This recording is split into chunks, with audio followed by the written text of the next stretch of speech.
the regent suspected that the ninth prince was actually a girl. Even more shocking, she was very likely the same girl who had spent a night with him. He trapped the prince tightly, then reached toward her pants. The prince immediately shouted no, but the next second, he abruptly pulled his hand back. The regent stared at her in disbelief. After a moment of thought, he left with hurried steps. Seeing this, the prince broke into a triumphant smile. She then pulled out the thing hidden in her pants, a huge radish.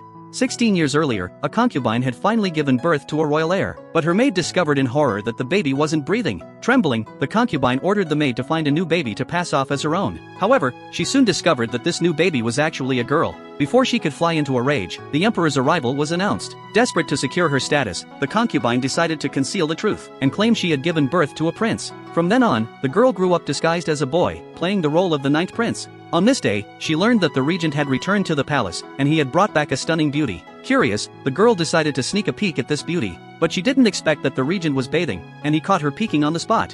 As she tried to flee, a sword was already at her neck. The regent stepped out. Recognizing it was the ninth prince, he still gave the order to have her taken to the interrogation room. The girl received 20 harsh strokes as punishment. She felt deeply wronged and couldn't help cursing the regent as a jerk, unaware that the jerk had heard every word.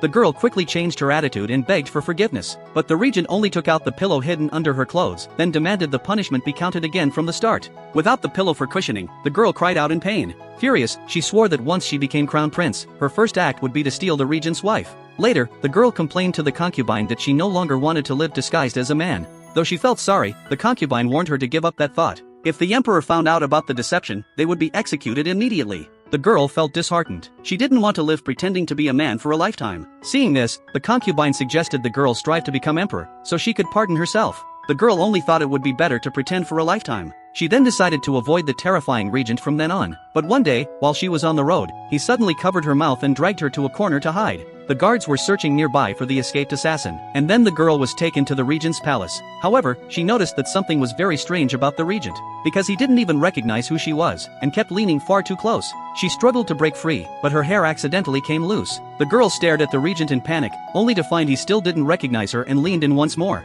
The next second, he apologized and promised to make her a concubine, and then couldn't help leaning in to kiss her.